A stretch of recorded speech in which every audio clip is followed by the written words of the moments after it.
Hello students, welcome to my channel dreams make real. My name is Deepali Garg.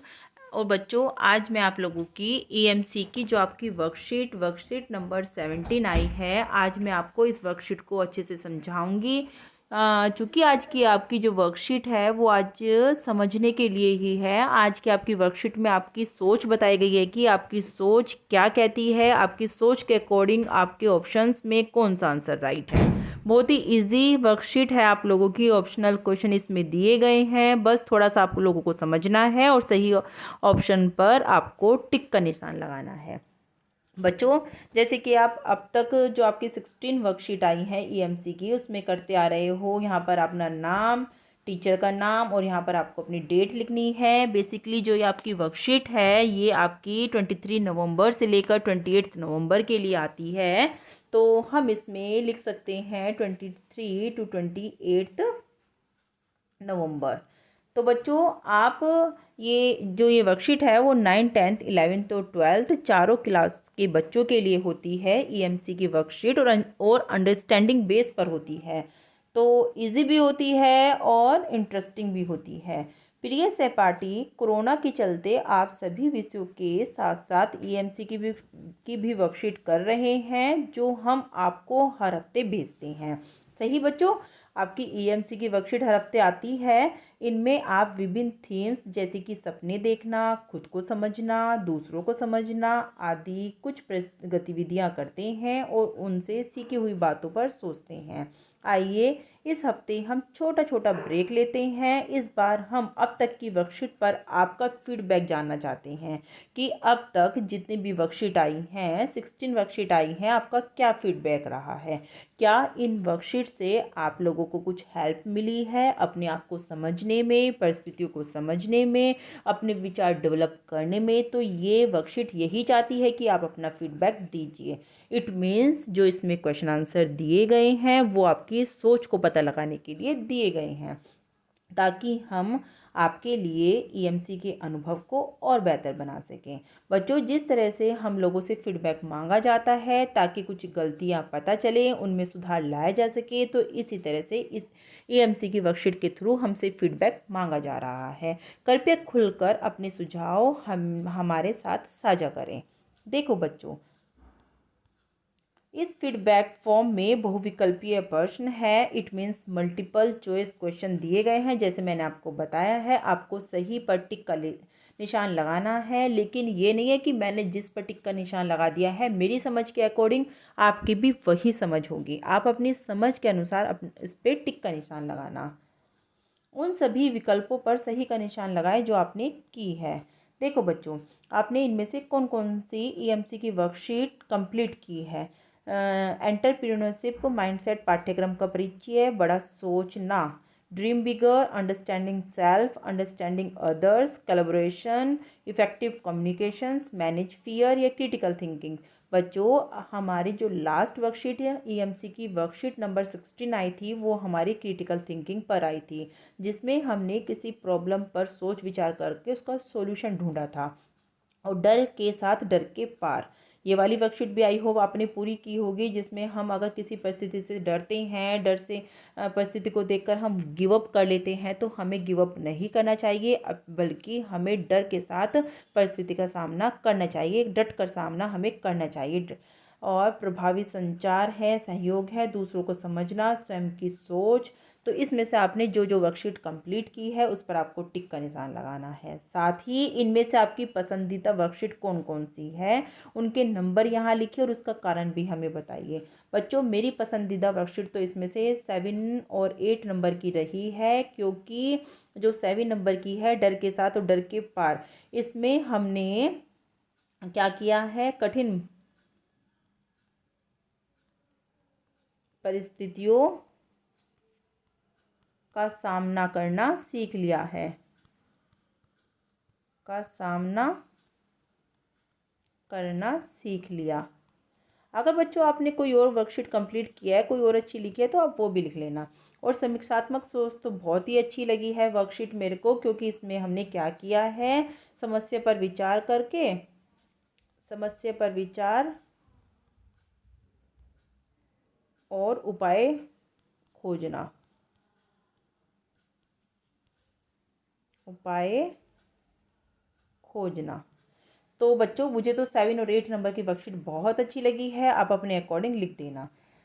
आगे चलते हैं page number 2 पर। आपने ईएमसी वर्कशीट को कैसे पूरा किया? जो विकल्प लागू हो उनमें से किसी एक पर सही का निशान लगाएं।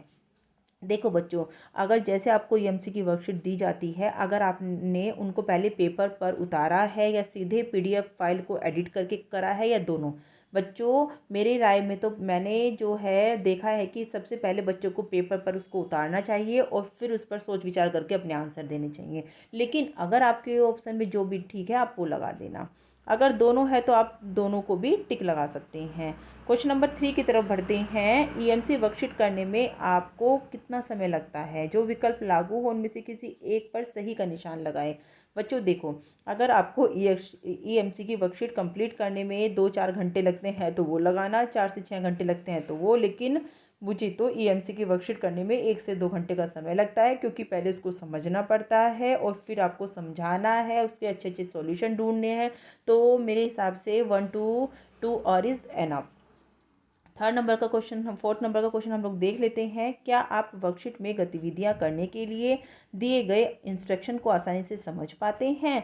1 से 4 स्केल में जो विकल्प लागू हो उनमें से किसी एक पर सही का निशान लगाना है। तो बच्चों बिल्कुल जो इंस्ट्रक्शन हमें दिए जाते हैं बिल्कुल समझ में नहीं आते, ऐसा तो नहीं है। थोड़ी मुश्किल से समझ में आते हैं, आसानी से समझ में आ जाते हैं या बहुत आसानी से समझ में आते हैं। बच्चों जो इंस्ट्रक्शन दिए जाते हैं कि पहले आप इस वर्कशीट को समझो और फिर अपने उत्तर दो, तो मेरे हिसाब से तो आपको बहुत आसानी से समझ में आ जाते होंगे। लेकिन अगर ऐसा है कि आपको थोड़ी मुश्किल आती है तो आप 2 पे भी टिक लगा देना, आपकी इच्छा है बच्चों, आप अपनी समझ दिखाना है इसमें आपको। क्वेश्चन नंबर 5 है, ईएमसी वर्कशीट को करने में आपको किन किन लोगों से मदद ली या किन लोगों को इस प्रक्रिया में शामिल किया आपने? जो भी विकल्प लागू हो उन सभी पर सही का निशान लगाएं। इसमें बच्चों आप एक से ज़्यादा ऑप्शन भी दे सकते हैं।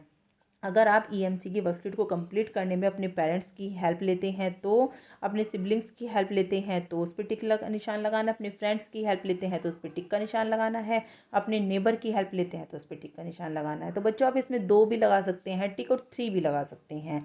क्वेश्चन नंबर पेज नंबर 3 की तरफ चलते हैं हम लोग। या किसी की भी हेल्प नहीं लेते तो भी लगा सकते हैं, या किसी और की लेते हैं तो आप वो भी लिख सकते हैं, अपने किसी रिलेटिव्स की हेल्प लेते हैं तो आप यहाँ पर वो भी लिख सकते हैं। क्वेश्चन नंबर 6 है, वर्कशीट के किन भागों को पूरा करना आसान था? जो भी विकल्प लागू हो उन सभी पर सही का निशान लगाएं। गतिविधियां करने के लिए अन्य लोगों से बातचीत करना, परिवार या दोस्तों के साथ मिलकर गतिविधियां करना, अकेले गतिविधियां करना, गतिविधि के बाद प्रश्नों के उत्तर सोचकर लिखना, या कोई भी नहीं।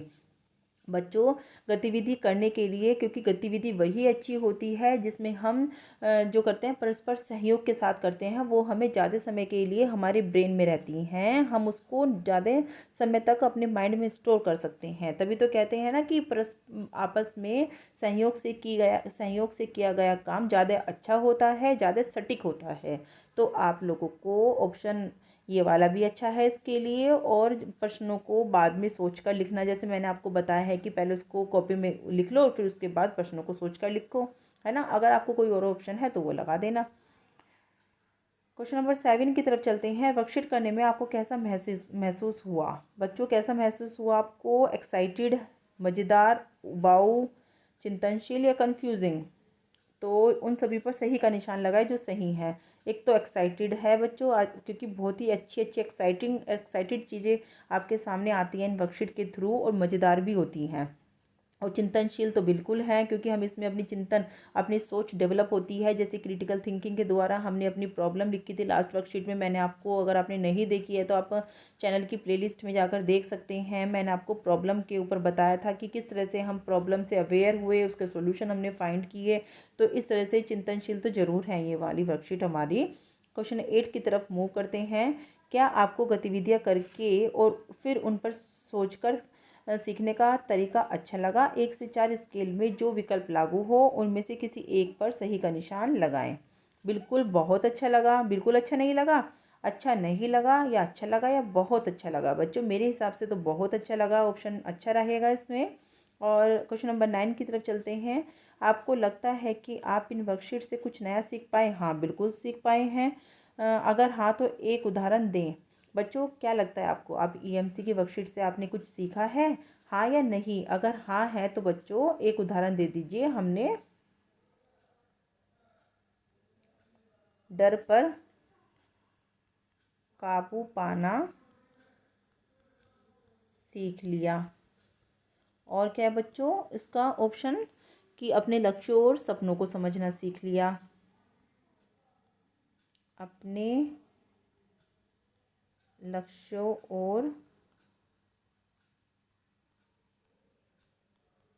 सपनों को समझना सीख लिया। और बच्चों हम और भी लिख सकते हैं, कठिन परिस्थितियों में आपको जो भी अच्छा लगे आप अपनी सोच के अनुसार लिखना। कठिन परिस्थितियों में गिव अप ना करना। जैसे हम पहले क्या करते थे, कोई भी हमें लगता था कि हम काम नहीं कर पाएंगे तो हम उस काम को छोड़ देते थे, लेकिन नहीं, जैसे जैसे ईएमसी की वर्कशीट आई है हमारी सोच, हमारी समीक्षात्मक क्रिटिकल थिंकिंग डेवलप हुई है, तो हमें हौसला भी मिला है। तो हमने अब क्या सीख लिया है कि हम अब गिव अप नहीं करेंगे बल्कि उसका डटकर सामना करेंगे। तो इस तरह से बच्चों इसके आंसर आप दे देना। आगे नेक्स्ट पेज की तरफ मूव करते हैं। क्या इन वर्कशीट को करके आपको लगता है कि आप में कुछ बदलाव आया है? बिल्कुल, अगर हाँ तो हमारे साथ साझा करें कि ये बदलाव क्या है। क्या है बच्चों? खुद की क्षमता और कमियों को समझना, बिल्कुल ठीक है। ये तो हम अपनी क्षमता और कमियों को समझना तो हर एक इंसान के लिए अच्छी बात होती है। जब अपनी कमियों को समझा जाता है तो उन पर क्या करा जाता है, उनको ठीक किया जाता है, उनमें सुधार किया जाता है। दूसरों से खुलकर बात कर पाना हमने सीख लिया है। अपने लक्ष्यों और सपनों को समझना हमने सीख लिया है। और कुछ और भी है तो वो भी लिख सकते हैं। क्वेश्चन नंबर 9 की तरफ चलते 11 की तरफ चलते हैं। क्या आपको लगता है कि ईएमसी पाठ्यक्रम में दी गई गतिविधियां करने में आपको 10वीं और 12वीं के बाद अपने करियर की दिशा में कुछ मदद मिलेगी? बिल्कुल, बहुत मदद मिल रही है और आगे भी मिलेगी। क्यों? क्योंकि हमने परिस्थितियों पर काबू पाना, परिस्थितियों का सामना करना सीख लिया है। धीरे धीरे हमारे अंदर सारी जो स्किल्स हैं वो डेवलप हो रही है, जिससे हमारे करियर को क्या मिलेगा? गोल मिलेगा बच्चों। आगे ईएमसी की जो हमारी आज की वर्कशीट है, ईएमसी वर्कशीट को हम और बेहतर कैसे बना सकते हैं? जो भी विकल्प हो उन सब पर सही का निशान लगाएं। बच्चों बताइए, वर्कशीट में ज़्यादा गतिविधियां दें? जरूरी नहीं है कि ज़्यादा गतिविधियां होंगी तो ही हमारी वर्कशीट अच्छी रहेगी। वर्कशीट की भाषा एक तो आसान होनी चाहिए ताकि सभी एज के और सभी क्या कहते हैं उसको, मेंटल एबिलिटी के जो बालक होते हैं तो उसको वर्कशीट को समझ सके, उनकी मानसिक योग्यता के अनुसार होनी चाहिए, ताकि वर्कशीट की जो भाषा है वो आसान हो, ताकि सभी मानसिक योग्यता के बच्चे उसको आसानी से समझ सकें और अनुदेशों को और सरल भी करें। ये भी सही है। लोगों के साथ मिलकर काम करने की गतिविधियाँ ज़्यादा दें, बिल्कुल, क्योंकि मैंने आपको पहले ही बताया है कि जो हम काम मिलकर करते हैं, सहयोग के साथ करते हैं, वो काम ज़्यादा ही अच्छा होता है। अकेले करने वाली गतिविधियाँ बच्चों ज़्यादा इफेक्टिव नहीं होती हमारी ज़िंदगी में लागू। और बिल्कुल ये बात भी बिल्कुल सही है कि जो प्रैक्टिकल हो, जो हमारी प्रैक्टिकल लाइफ को इजी बनाए, प्रैक्टिकल लाइफ को हमारी हमारी प्रैक्टिकल लाइफ को शो करे, हमें प्रैक्टिकल लाइफ को जानने में मदद करे, ऐसी वर्कशीट हमें ज़्यादा दी जानी चाहिए अकॉर्डिंग टू मी। बट बच्चों आपकी जो राय है आप उसके अकॉर्डिंग ऑप्शन चूज़ कर सकते हो। तो बच्चों इस तरह से आज की आपकी वर्कशीट ईएमसी की वर्कशीट नंबर 17 आई थी, जो थोड़ी इजी भी थी और मैंने आपको समझा दिया है, तो आपको अच्छे से समझ में आ गए होंगे सारे पॉइंट्स। इस वर्कशीट को करके बच्चों आप क्या करोगे, अपनी मैडम को सेंड करना और साथ ही मेरे चैनल को सब्सक्राइब भी कर देना। अगर आपको आगे भी ऐसी ही इजी वे में सारी वर्कशीट का सॉल्यूशन चाहिए तो सबसे पहले आप मेरे चैनल को सब्सक्राइब करना ना भूलें। Thank you.